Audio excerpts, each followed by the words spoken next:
So we're going to bring a home workout program to you.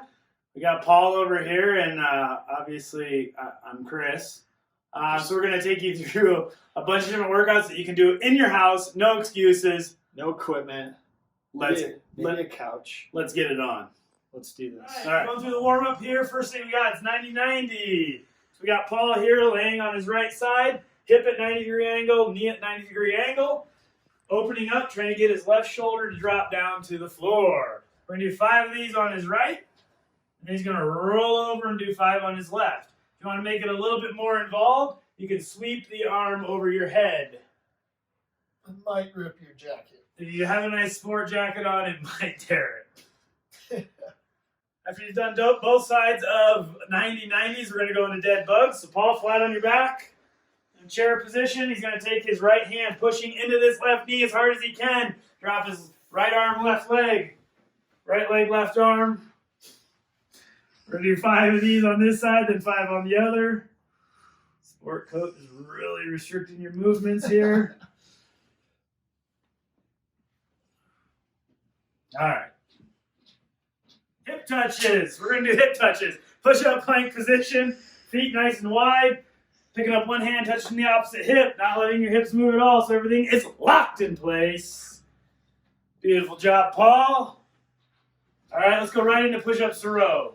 Same position as your hip touches. It's going to give me a push-up. Row, row. We're going to do a better job of locking up the hips this time. Don't let them move. There we go. All right, we're going to do 5 of those. After that, we're rolling into world's greatest stretch. Go ahead and take a knee, Paul. Right leg forward, left hand on the ground. He's going to start. You can't do that in a sport coat. So opening up towards the knee. You're going to give me 3 on that side. Give me a hamstring stretch. And then he's going to give me other side.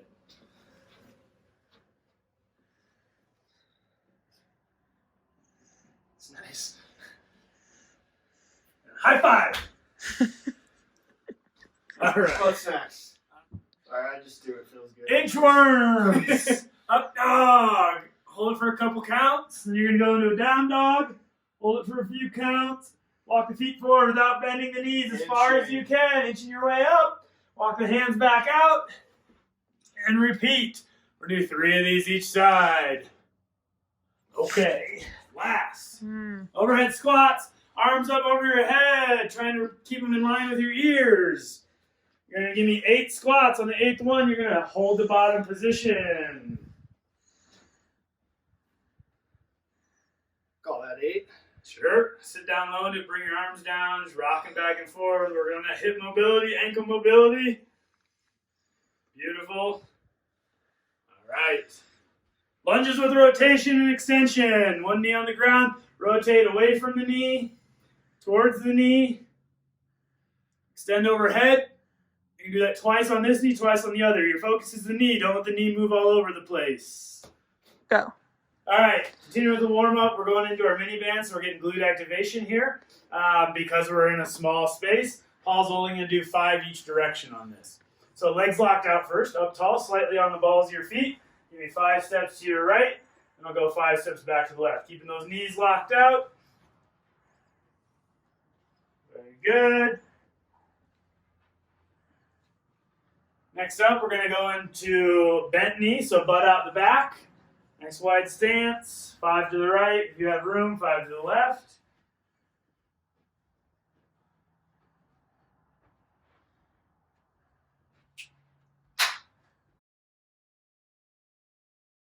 All right, next up, we're going to do cowboy walks. Facing this way, Paul. Nice bow-legged cowboy walks. You're going to give me 5 to 10 forward and then 5 to 10 backwards. You can do this without mini bands. It's not going to work quite as well. I'm going to show you some alternatives here in a second. Give me skaters. Out, back at an angle, straight back. And we're going to do 3 of these on the right and then 3 on the left.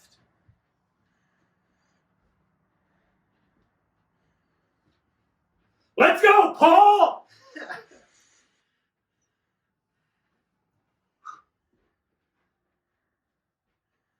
Beautiful. All right, last thing he's going to do, a little stanky leg. Nice wide stance, keeping the foot flat on the ground. Internally and externally rotate that hip. Let's do 10 on the right, 10 on the left, 10 both at the same time. Yeah, they're burning. Yeah.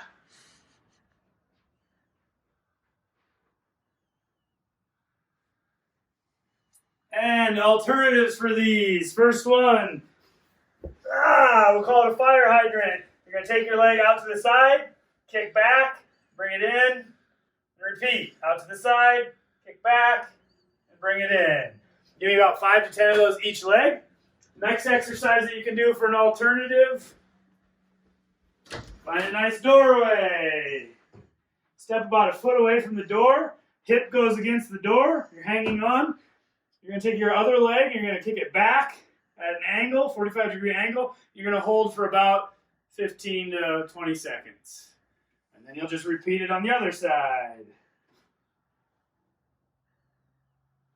And that's the warm-up. All right. So next block is kind of a more powerful block. I'm going to be doing squat jumps. Paul's going to be doing an alternative. So for those of you that have never had jump or that have an injury, you're just going to be doing a little bit more rapid squat. All right, so squat jumps, you're going to do 5 of these. You're just jumping up as high as you can 5 times. Here's your alternative.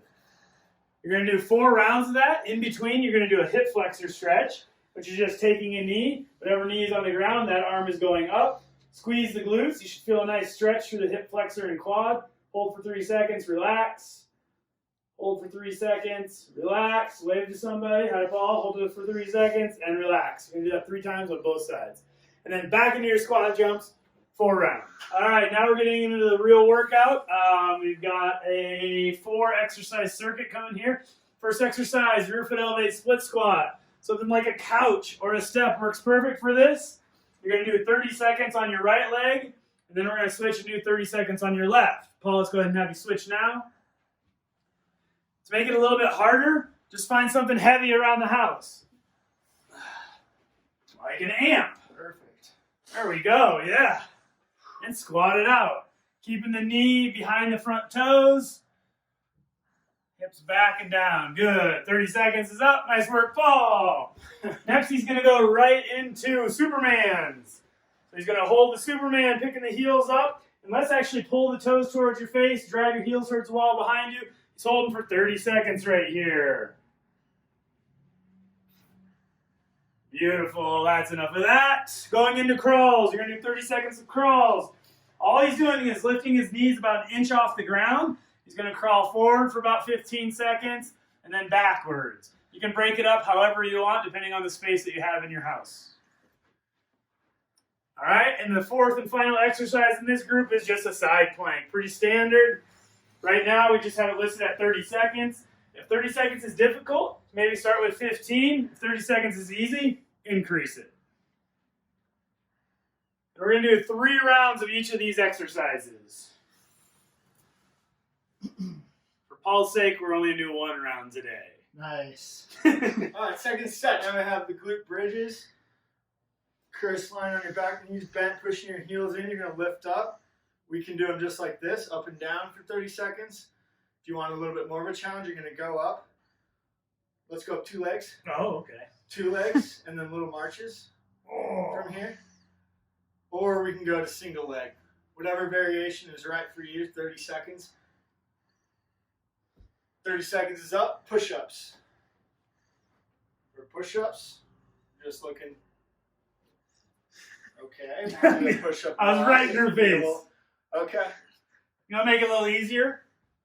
You can always find a nice soft couch. Nice incline. This could be a step, a ledge, maybe an ottoman with a little more integrity. Next, we have hollow hold. Lying on your back. Let's see your best hollow hold. Ooh, it's right there. If your legs are out straighter, it's going to be hard. Find a spot that challenges you. It's not going into your back. And then if you have a mate with you, you can get a like a rugby ball here and just, you know, make some variations. Let's see. Got a cowbell. You can play with that. You know, You have a small dog. Small dogs work well. 30 seconds. Cool. And last but not least is a little bit of cardio burn. Mountain climbers. You could do this from an incline as well, but the ground works great. Yeah, 30 seconds. And if this isn't enough, you can always up it to a higher time, 45 seconds a minute. Doing 3 rounds for now. You can always up it to 4 rounds. All right, so now we're in the recovery phase, so we're going to go into some foam rolling. Purpose of foam rolling is to just improve your tissue quality. A couple of things that we're doing. One, when you exercise, blood pools into your extremities, so we're helping flush out all of that blood and byproducts of exercise. The other thing we're doing is we're breaking up knots and adhesions in our muscles. So if you think about your muscles like uncooked pasta, they're nice and pretty and in line. When we exercise, we cook some of that pasta, and it stays knotted up. And so foam rolling, just like a deep tissue massage, is getting everything else back in line and improving the quality of that tissue. So how do we start? I pick a leg, so we're going to start on my right leg here. I'm going to go all the way up and down that calf a few times. If that's too much pressure for Paul, he's going to take a foot down and just take some pressure off of it. Yeah, that's better. Yeah. Then I'm going to start at the ankle, and I'm going to slowly work my way up that calf, looking for trigger points or any of those knots. If I find one, I'm going to stop and dig into it for about 30 seconds. You can also pump the gas pedal a little bit or do some rotations with the ankle and break those things up. From there, I'm going to flush it back out, head up to my hamstring, go all the way up and down the hamstring a few times. And again, just like with the ankle or the calf, I'm going to start at the knee and slowly work my way up, looking for trigger points. If you find one, dig into it. I got one right in there. Hold for about 30 seconds. And then you're going to keep going up, looking for another trigger point, and then flush it out. From there, we go up to our glutes. So if I'm on my right glute, left cheek is in the air. I'm going to take my right heel and put it on my left knee. I'm going to roll towards the top outside corner of my glute. That's a good one. It's legit. Yep. Find one of those spots, which most of you will find one here. You're going to just sit back and dig into it for about 30 seconds. Yeah. That's a good one. From there, we're going to roll to our TFL, which attaches to our IT band. So we're going to stay at the top part of our hip here, which is really right where our waistband is. So you're going to roll to your side, bring your other leg over the top, and you're just going to start kind of on your glute on the posterior side. You're going to work your way around the outside on that TFL, all the way around. Watch out for the wall. Watch out for this guy. And then you're going to end up all the way over on your hip flexor. To get your hip flexor properly, if you're up in a high kneeling position and you kick your hips back, that crease right there is right where you're going to find that hip flexor that we want to dig into. So just grab the edge of your foam roller and get that hip flexor. If you do a lot of sitting, this is generally going to be pretty tight. So when you're just sitting around for the next couple weeks binge watching Netflix, this is something that you're going to want to do in between episodes. There you go. Yeah, what are we watching these days? Paul? Well, Better Call Saul. Better Call Saul. Yeah. Ah. I have it with the commercials, though, so it's kind of, I got you. it's good for foam rolling, though. There you go. Commercials, foam roll. Minutes. Then we're going to go to your quad. All the way up and down the quadricep. All right, then you're going to start at the knee and slowly work your way up, looking for those trigger points. If you find one, you're going to stop, dig into it. If you really want to get into it, bend the knee a couple times. Maybe do some windshield wipers. Right, then roll up a little further, look for another spot. And then you're going to finish it out by rolling up and down, flushing it out. The last thing we're going to do on that right side, you're going to put the foam roller so it's parallel to your hip. Oh, this one. Yeah. And then like a dog peeing on a fire hydrant, you're going to kick your leg out to the side. That's going to get your groin. You're going to roll all the way in and out on the groin. You're going to hit 2 spots that are usually pretty tender. Your VMO, which is this muscle right out here, and then deep in at your musculotendinous junction in the groin. You find a tender spot like everything else, dig into it. This is just a video of our butts, Paul. I didn't think about the angle on this one. Yeah, we blew it, but... And that's lower body foam rolling.